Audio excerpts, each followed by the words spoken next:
نازنین تمہاری گولی سے ہلاک ہوئی اور تم اس بنگلے سے فرار ہو گئے۔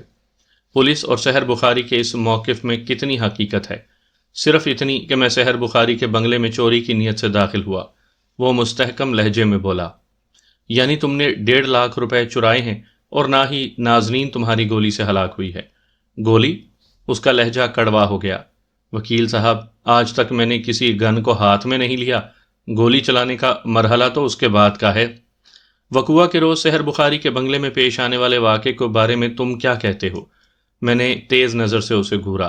یہ تو تم بتا ہی چکے ہو کہ مذکورہ رات تم چوری کی نیت سے وہاں گھسے ضرور تھے۔